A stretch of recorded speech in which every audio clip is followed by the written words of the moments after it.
Good evening, I'm Ben, and welcome to the show where you and I gather around this campfire to hear some of our fellow campers' scariest experiences. Whether you're a new or returning one, I'm glad you're here. Tonight we'll hear a story submitted by a camper named Derrick, a mechanic who responded to an interesting roadside call one night. Now, without further ado, do you want to hear a ghost story? I've been a roadside mechanic for going on 15 years now. That's long enough to know there's two types of calls that come in after dark. The urgent ones and the strange ones. The urgent ones are easy. Dead batteries, blown tires, a little smoke that turns out to be nothing. You fix the problem, you send the driver on their way, and you both get to sleep a little easier. The strange ones, well, those stick with you. This particular call happened in late November a few years ago. The air had that edge to it, the kind of cold that nips at your fingers even through your gloves. It was a little after 10 when dispatch called me. The radio crackled. Unit 4, flat tire, County Road 7, just past mile marker 12. The caller's name was Evan. County Road 7 is the kind of road you only take if you know exactly where you're going. 2 lanes, no streetlights, thick pine forest pressing in on both sides. On moonless nights, your headlights are the only thing keeping you from feeling like the world's gone black. The drive out there took 15 minutes.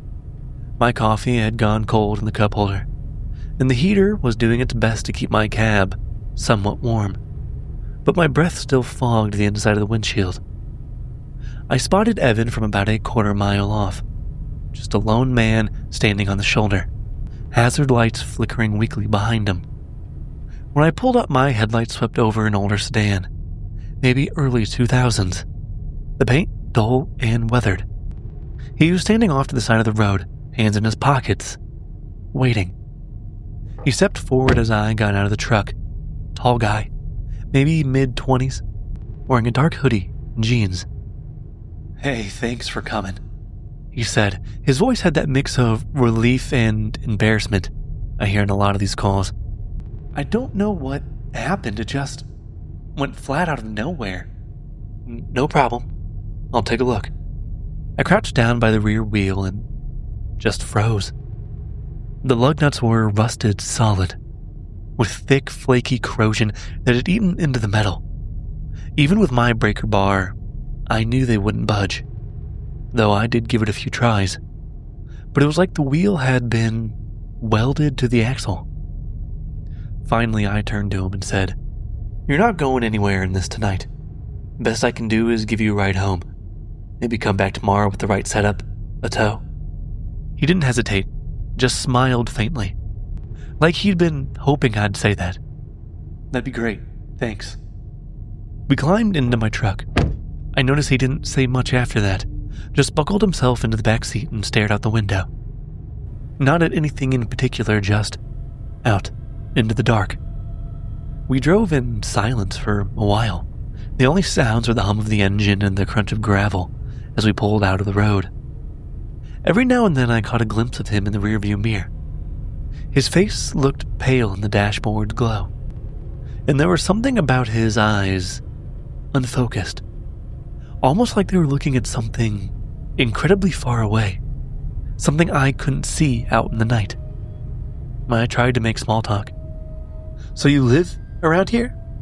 "Not too far," he would say without looking up. "Do you work in town?" "Yeah," accompanied with a slight head nod. Eventually, I just let it drop. He seemed content to not talk. Halfway down County Road 7, a fog started to roll in.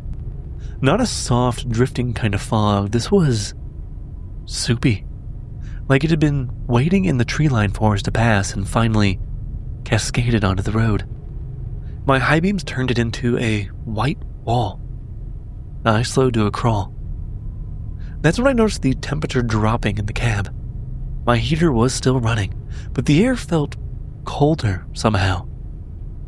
Not the kind of cold I was talking about earlier that nips at your fingers, but the kind of cold that, even when you rub your hands together, you get no reprieve.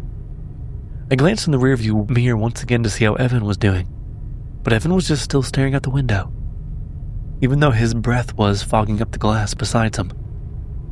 We came up onto a few houses. I cleared my throat. Is one of these houses yours? The white one. Third house down at the end, he said.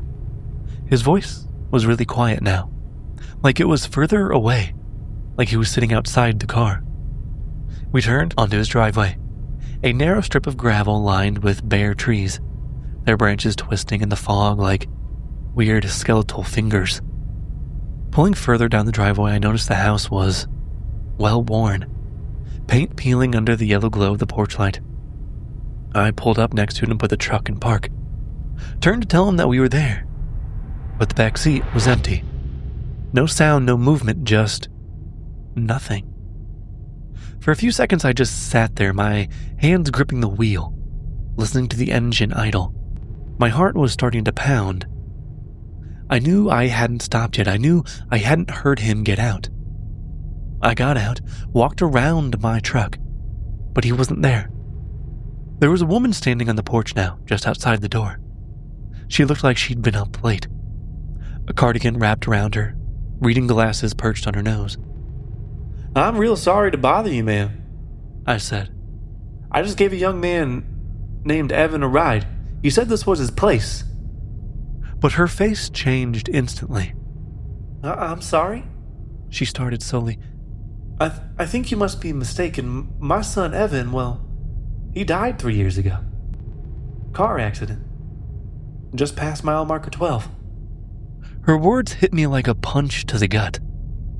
I must have gotten the name wrong. I muttered, backing away. The drive back to the shop felt longer than it should have, and the fog seemed to follow me, curling at all the edges of the road. Every now and then I'd check the rear view, half expecting to see Evan sitting there again. The next morning I drove back to mile marker 12. Where Evan's car was the night before sat a small wooden cross on the shoulder, faded flowers tied to it, and a photograph. The same face I'd seen in my rear view the night before. Evan.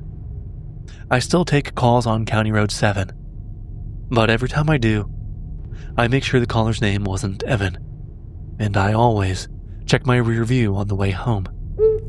Thank you, Derrick, for allowing me to share your story. This was such an interesting one. It reminded me of all those hitchhiker stories you see all over the internet. This is the first one I think I've gotten like this. Well, it's honestly hard to keep track of all the stories now. So I guess correct me if I'm wrong if we've had a story like this, but I think this one was new. At least it felt very refreshing when I read it.